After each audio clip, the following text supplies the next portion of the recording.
Hello, everyone. Today we're diving into a story that'll make your jaw drop. Have you ever trusted someone so deeply, only to find they've been draining your family dry?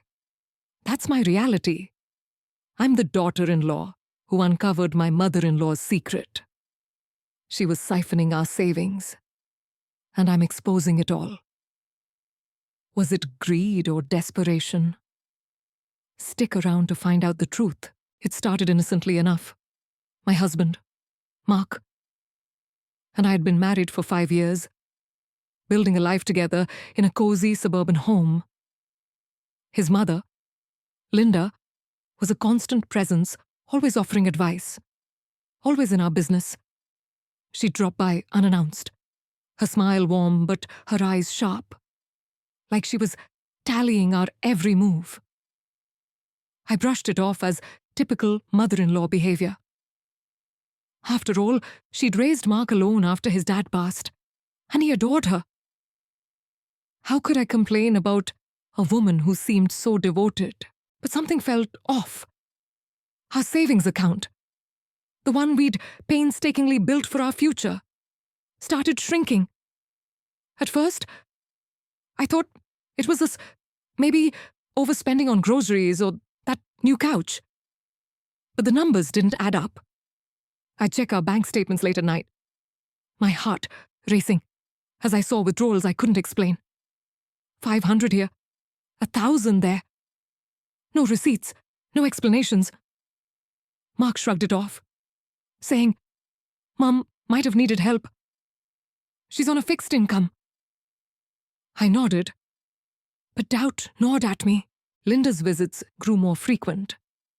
She'd linger in our kitchen, chatting about her struggles, a leaky roof, medical bills, vague sob stories. Each time, Mark would slip her cash or transfer money, his face soft with guilt. I stayed quiet, not wanting to seem heartless. But one day, I saw her leave in a brand new SUV. My stomach churned. How could someone on a fixed income afford that? I started paying closer attention. Her stories didn't match. 1 week, she'd claim she couldn't afford groceries. The next, she'd show up in designer shoes, laughing about a lucky find. I'd catch her glancing at our checkbook on the counter, her fingers twitching like she was memorizing the balance. When I asked Mark about it, he got defensive. "She's my mom." He snapped. She wouldn't lie. But I wasn't so sure. Then came the breaking point. I logged into our bank account and saw a $10,000 transfer to an unfamiliar account. My hands shook. Mark was at work, clueless. I called the bank, and they confirmed the transfer went to Linda's name. My blood ran cold. This wasn't a mistake, it was deliberate. I felt betrayed. Not just by her, but by the family I'd married into.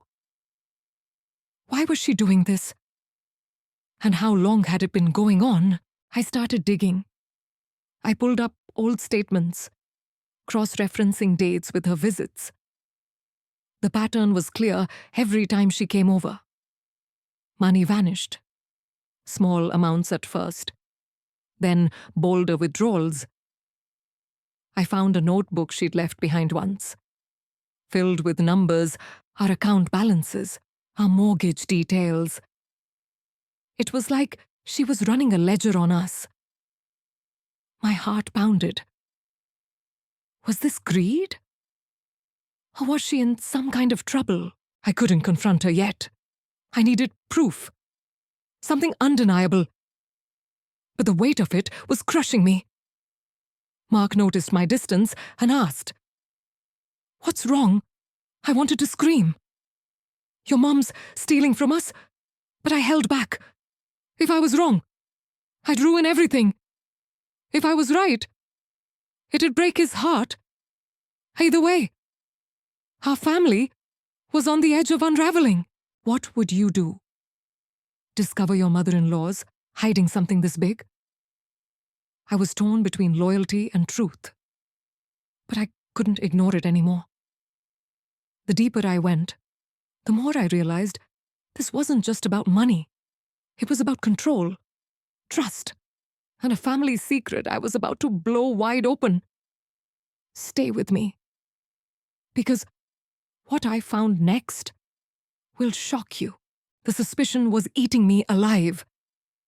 Every time Linda's car pulled into our driveway, my chest tightened. Her smile, once comforting, now felt like a mask.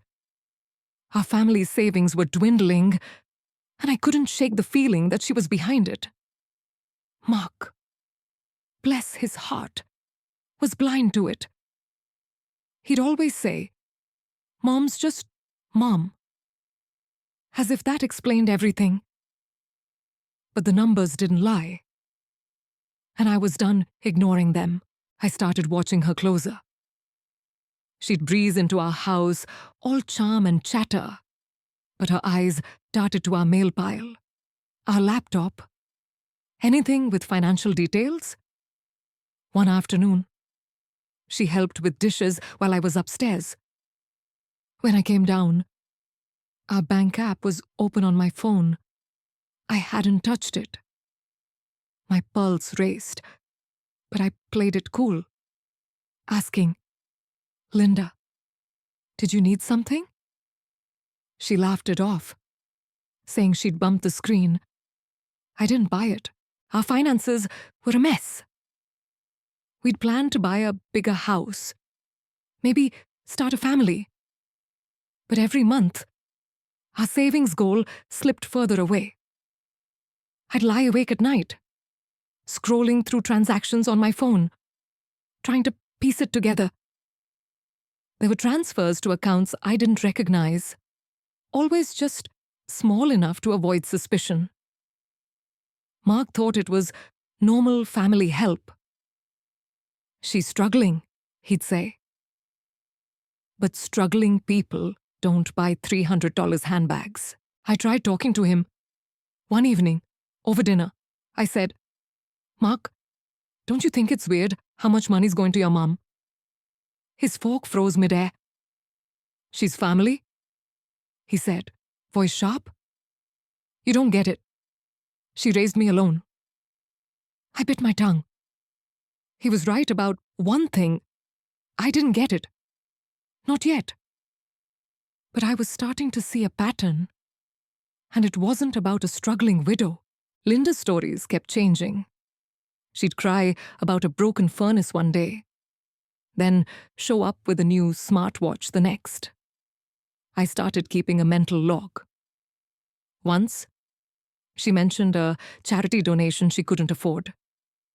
But I saw her post on Facebook about a weekend getaway. The math wasn't mathing. I felt like a detective in my own home, second-guessing every word she said. Then I found something odd.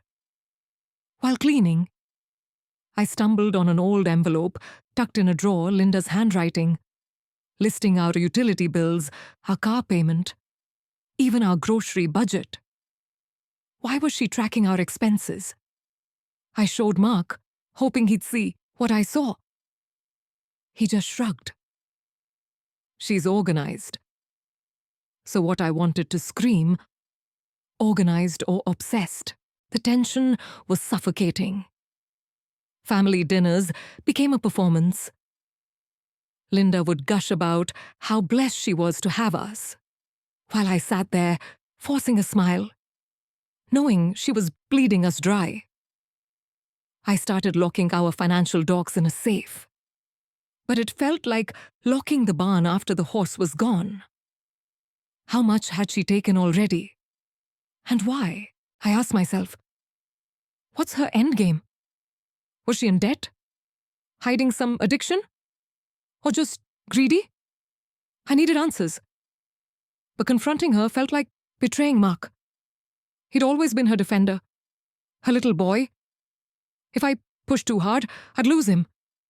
But if I stayed quiet, We'd lose everything. Have you ever felt stuck like this? Knowing something's wrong, but afraid to break the family apart? I was walking a tightrope, and every step felt like a risk. The more I noticed, the clearer it became. Linda wasn't just taking money. She was taking control. And I was about to find out just how deep her deception went. Stay tuned. Because what's coming next will blow your mind. I couldn't ignore the truth staring me in the face. Linda's actions weren't random. They were calculated. The disappearing money, her shifty stories, the way she tracked our every expense. It all pointed to something bigger. I needed to know who she really was. If I was going to protect our family, I had to dig into her past. No matter how uncomfortable it got, I started small. One evening, while Mark was out, I searched online for Linda's name. Nothing shocking at first, just a few social media posts. Her smiling at church events or posing with Mark as a kid. But then, I found an old obituary for her husband, Mark's dad. It mentioned a complicated estate and financial disputes. My stomach twisted. What did that mean? I kept digging, pulling up public records. There were liens on her old house, unpaid taxes from years ago. Linda wasn't the struggling widow she played. She had a history of money troubles. I called my cousin, Sarah, who's a paralegal, over coffee. I spilled everything: the withdrawals, the notebook, the SUV. She raised an eyebrow. Sounds like she's running a game? Check her credit history if you can. I didn't have access, but Sarah pointed me to property records. I found a condo in Linda's name, bought 2 years ago, around the time our savings started shrinking. How was she affording that on a fixed income? The deeper I went, the more I saw her patterns. She'd always been controlling.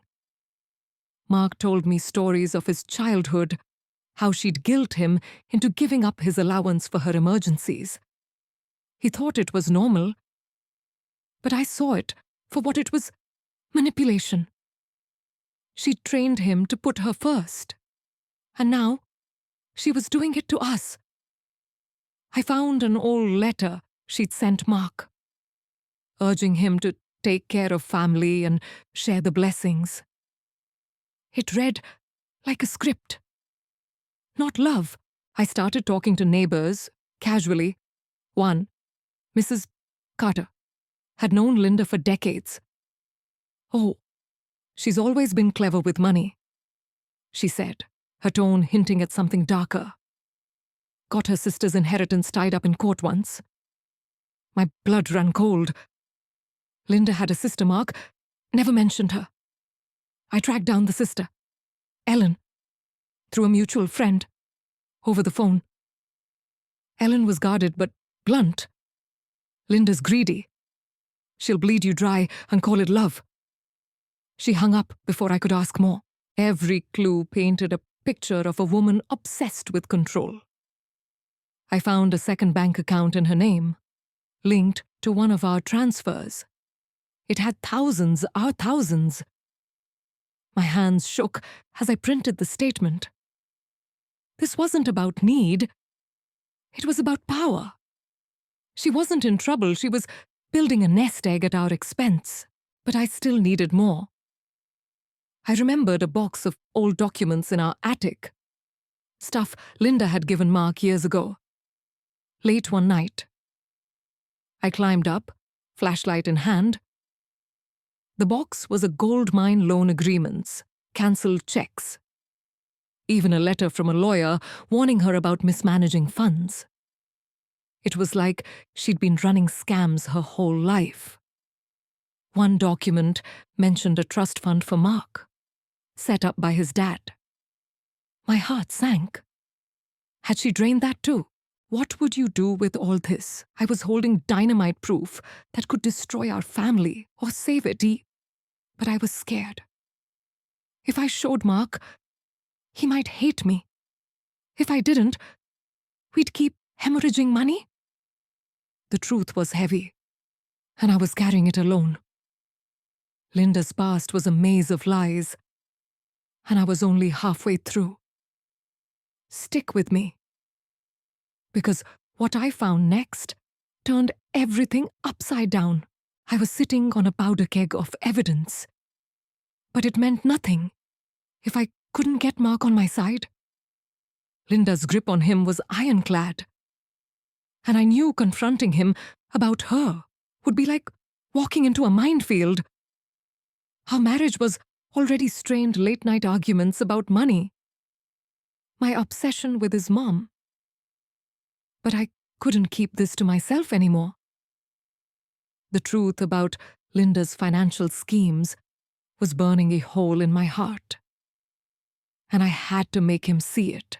One night, after dinner, I took a deep breath and laid it all out. The kitchen was quiet, just the hum of the fridge. "Mark," I said, my voice steady, "we need to talk about your mom." His eyes narrowed, but I pushed on. I showed him the bank statements, the $10,000 transfer, the condo records. "She's taking our money. Mark, this isn't help, it's theft." He stared at the papers, his face a mix of confusion and anger. "You're wrong," he said, voice low. "She wouldn't do that." I pressed harder, pulling out the notebook with her scribbled numbers. "Her numbers. Then explain this. Why is she tracking our bills? Our savings?" He flipped through it, his jaw tight. "She's just organized," he muttered, but it sounded hollow, even to him. I could see the doubt creeping in.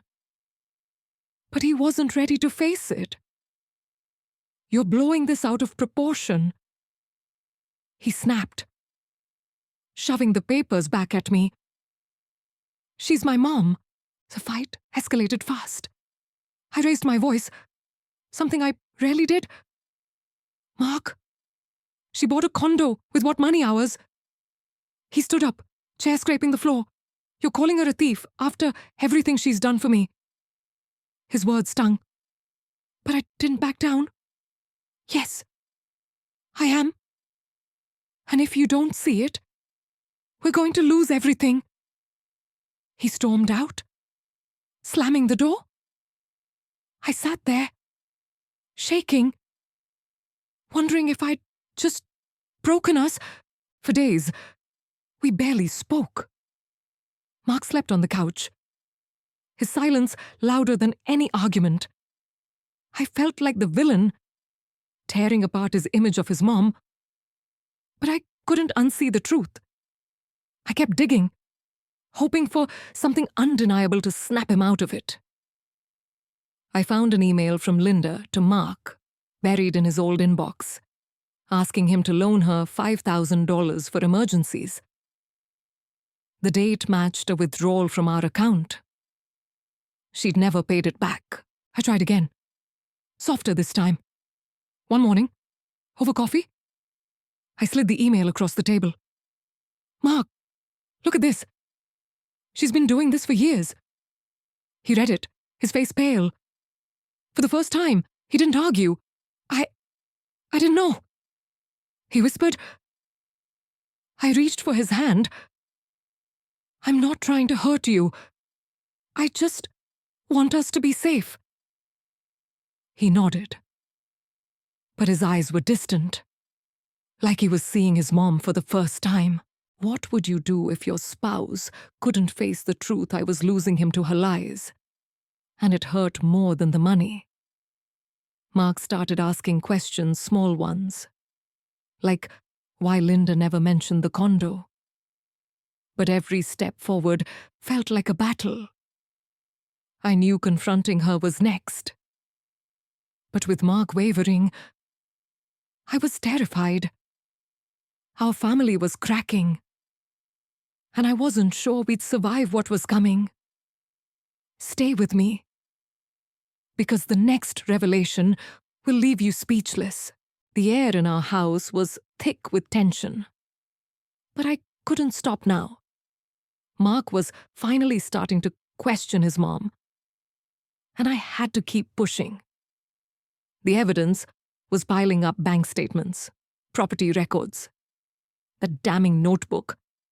But I needed something airtight to expose Linda's scheme once and for all. What I found next wasn't just proof. It was a bombshell that shook me to my core. I started cross-referencing every transaction, late at night, with Mark asleep. I pored over our accounts, matching dates to Linda's visits. Then I saw it a recurring transfer, $2,000 every month, going to an account I hadn't noticed before. My heart raced as I traced it. The account was in Linda's name, but it wasn't her usual one. I called the bank, posing as a confused wife checking family finances. After some back and forth, they confirmed the account was linked to a trust, Mark's trust, the one his dad left him. Linda was the trustee. She'd been draining it for years. I dug deeper, pulling up the trust documents from that attic box. The terms were clear. The money was for Mark's future education, a home, kids. Linda was only supposed to manage it, not touch it. But the balance was nearly gone. Hundreds of thousands siphoned off.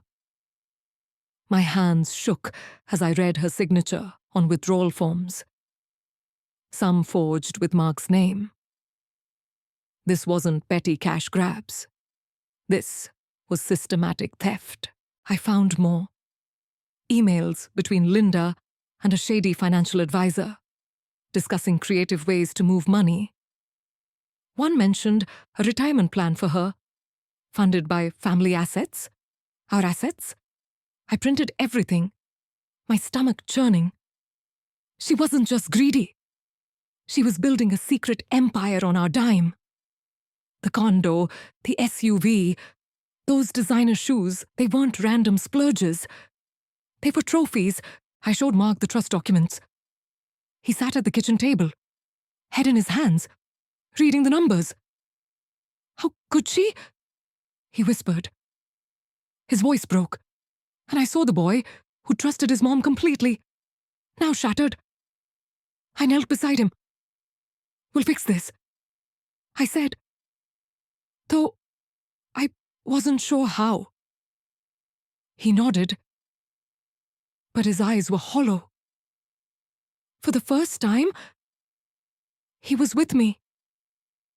But it felt like we'd both lost something. Then came the kicker. I found a letter from Linda to her sister, Ellen, tucked in the attic box. It was old, but chilling. "Mark's trust is my security," she wrote. "He'll never know." She bragged about manipulating him, calling him too loyal to question her. My blood boiled. This wasn't just about money. It was betrayal, cold and deliberate. She'd played us all. Have you ever uncovered a lie this big? It's like the ground shifts under you. I wanted to scream, to storm over to Linda's and demand answers. But I knew we needed a plan. Mark was fragile, and confronting her too soon could backfire. The evidence was overwhelming, but it came with a cost. Our trust in family was crumbling. What we did next would change everything. Stick around, because the fallout is going to blow your mind. The truth was out, and our family was fracturing. Mark's trust in his mom was shattered, and I was caught between relief and dread. We had proof: bank records, forged signatures, that chilling letter, but it wasn't enough to just know. Linda's betrayal had torn through us, and now we had to face her. The fallout was messy, and it nearly broke us all. Mark wanted to confront her immediately. His anger was raw, a mix of betrayal and guilt for not seeing it sooner. I urged caution. "We need to be smart," I said. "She's slippery." He agreed, but his eyes were hard, like he was steeling himself for war. We decided to invite Linda over, pretending everything was normal. My stomach churned as we set the table, the air thick with unspoken words. When she arrived, she was her usual self, chatty, all smiles, a new scarf draped over her shoulder. I forced a grin, but inside I was screaming. We let her talk, waiting for the right moment. Then Mark slid the trust documents across the table. "Mom," he said, voice steady. "Explain this." Her smile faltered. She glanced at the papers, then laughed nervously. "What's this about?" I couldn't stay quiet. "It's about you, stealing from us," I said, laying out the bank statements, the letter to Ellen, everything. Her face went pale, then red. "How dare you?" she snapped. "I'm your mother, Mark." But he didn't flinch. "You forged my name," he said. "You took my trust fund." The room felt like it was shrinking, the air heavy with her silence. She tried to spin it. "I was protecting you," she said, tears welling. "The trust was mismanaged. I had to move the money." It was a weak lie, and we all knew it. Mark pressed her, asking about the condo, the SUV.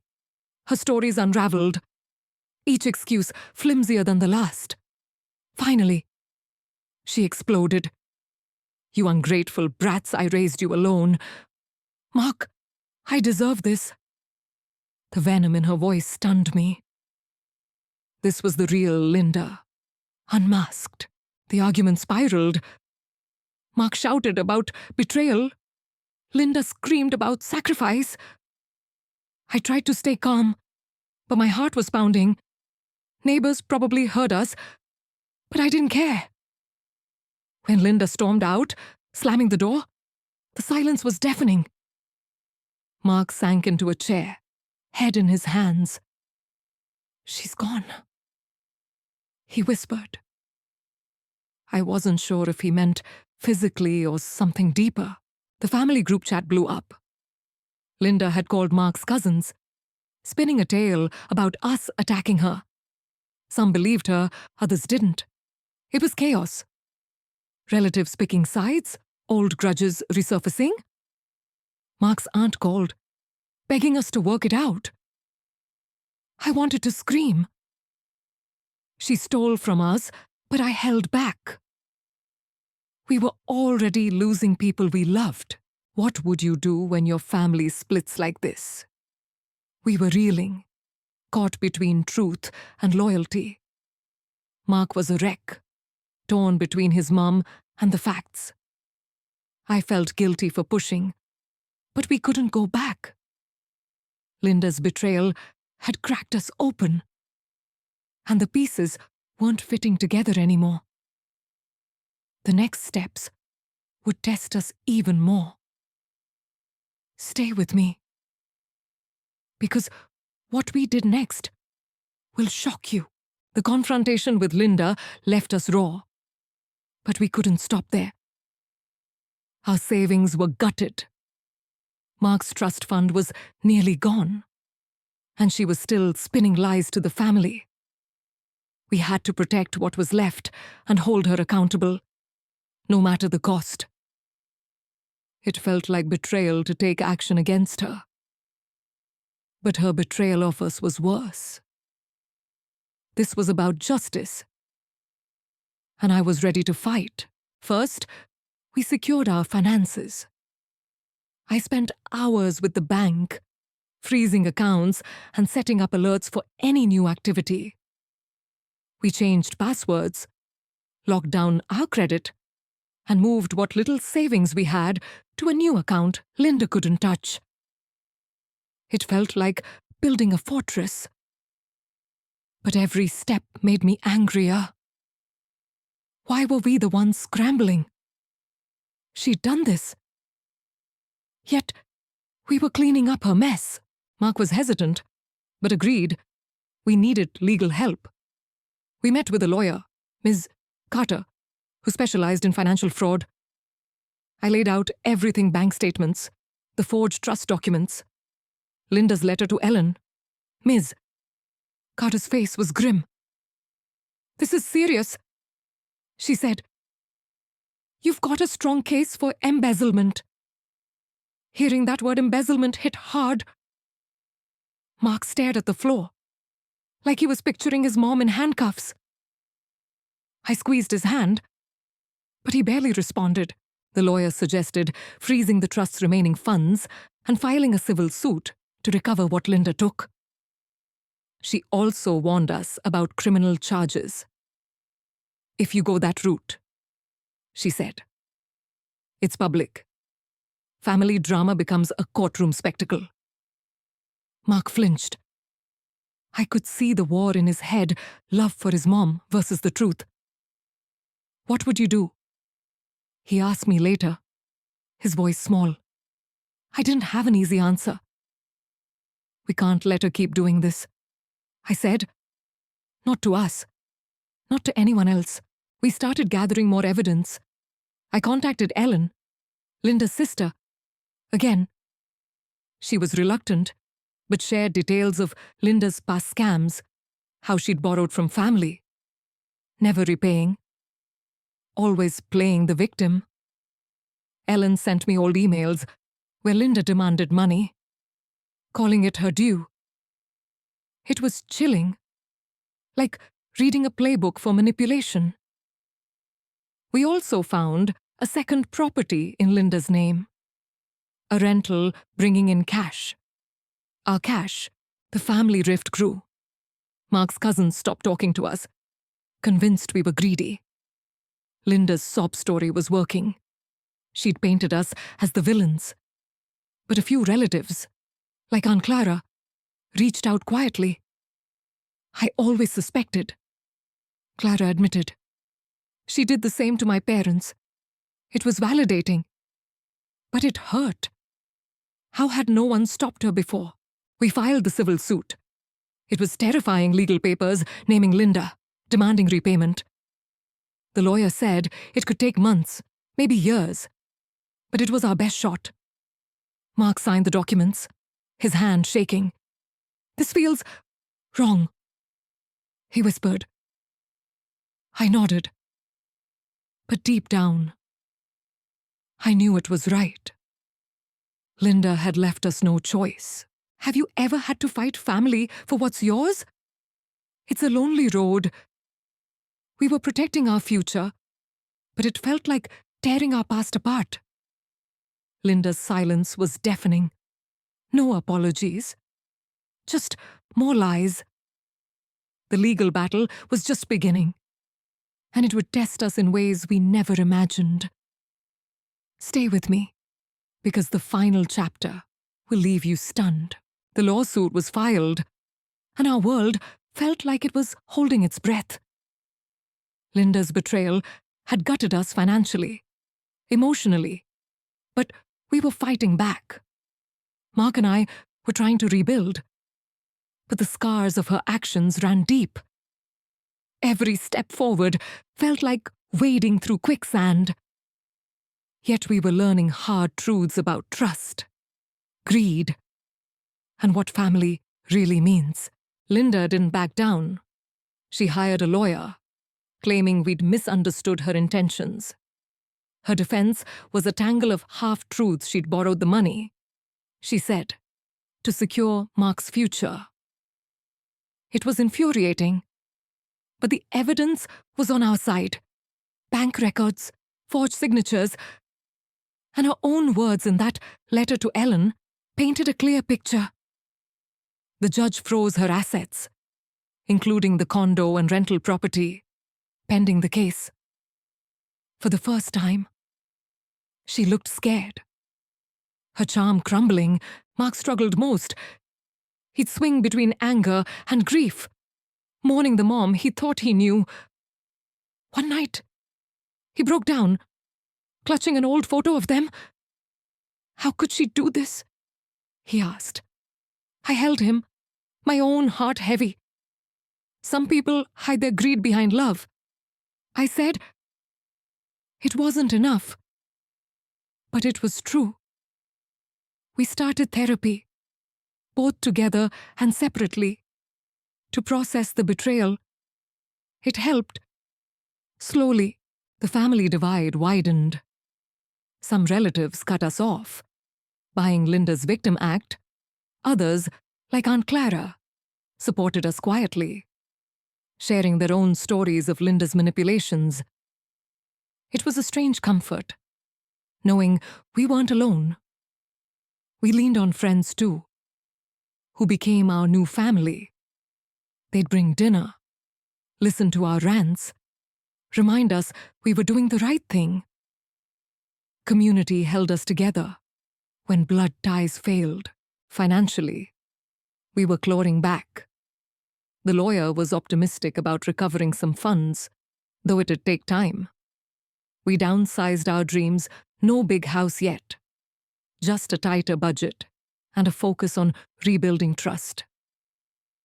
I took on freelance work, and Mark picked up extra shifts. It was humbling, but it felt honest. We were building something Linda couldn't touch. The biggest lesson hit hard: trust is fragile, and greed can hide in plain sight. Linda's actions weren't about need. They were about control, a need to dominate disguised as care. We vowed to protect ourselves, better clear boundaries, open communication. Mark and I grew closer. Our marriage tested but stronger. We learned to question, to verify. Even with those we love, what would you take from this betrayal teaches you to see people clearly, but it also shows who stays by your side. We're still healing, still fighting the legal battle, but we're not victims. Linda's greed exposed her, and we're writing our own story now.